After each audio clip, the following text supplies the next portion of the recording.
Nancy Holmes. What brings us here is the lovely weather, the blue skies of Georgia, and the golfing and the horse racing.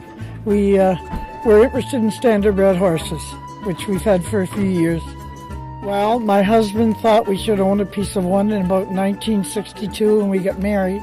And I've never been on drugs, but it's something like that because once you have one, you think you got to keep it. I was a grade 1 teacher, and I compare grade 1 with them training yearlings down here. You know, turning them the same way. Grade 1 students are the same. They like everything the same each day. My name is Garrett Daniel. I'm from Hawkinsville, Alabama.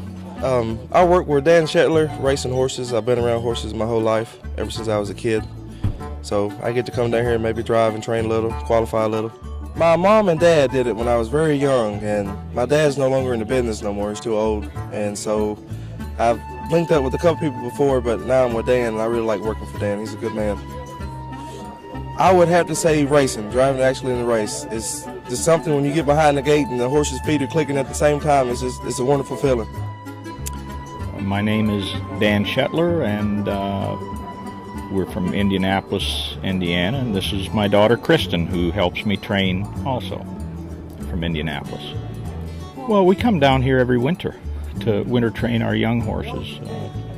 Good climate, good racetrack, nice facility to train the young horses.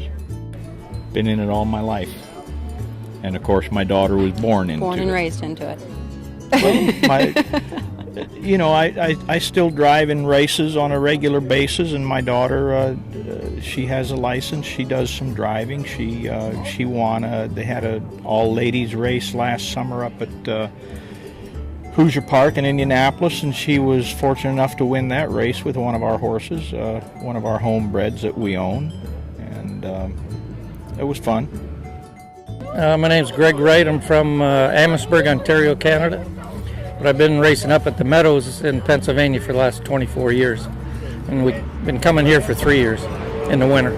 Well, the climate's just about perfect for the horses. Track facilities are great. The barns are good.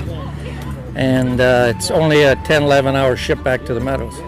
So to go, I've been to Florida and trained, but that's a lot farther, and the adjustment for the horses coming back north is a lot harder for them. Well, when I was younger at Windsor, Raceway opened when I was 19, so I was very fortunate. In Detroit, they had Wolverine Raceway and Hazel Park, and I raced there for a lot of years. Then the Meadowlands opened in 1975, September. So we went to the Meadowlands in New Jersey, and it was the Mecca at that time. And it was great. We went there and we got a lot of luck and raced there for quite a few years. And then I ended up going back home racing. And now I train a lot of young horses, develop them, and then sell them or send them to people, more or less. I don't race as much as I used to. Well, my family wasn't in it, but my parents, we moved out to the suburbs of Windsor. And just down about a quarter mile down the road, there was a couple older gentlemen had a couple of horses, and I just started hanging around the barn and got to jogging when I was about 13, 14, and just went from there. And like I say, I was fortunate when Windsor opened. It was right in my backyard. Just a lot of good luck, you know, a lot of good people. Well, I always say it beats working for a living, but it's up and down. But I enjoy it, you know, developing the horses, and you come up with a good horse. It's good, and the people. I mean, I've been very fortunate and trained for a lot of really good people, friends. And gets to be more of a friendship than just business. You know, they come out and see their horses. They enjoy it. It's a hobby for them, most of them. So they come out, and it's nice to have them come out, and if their horse wins, get their picture taken, and you know, it's just all part of it. You know, I had an owner one time, and he said he had a boat, and he said that boat, it cost him $10,000, $12,000 a year to have it put it in the water, take it out, and he said, you're lucky we used it 6-7 weekends a year. He said, the horses, we can come see them anytime and take friends to the races and all that. So it's like anything else, you know, people enjoy it.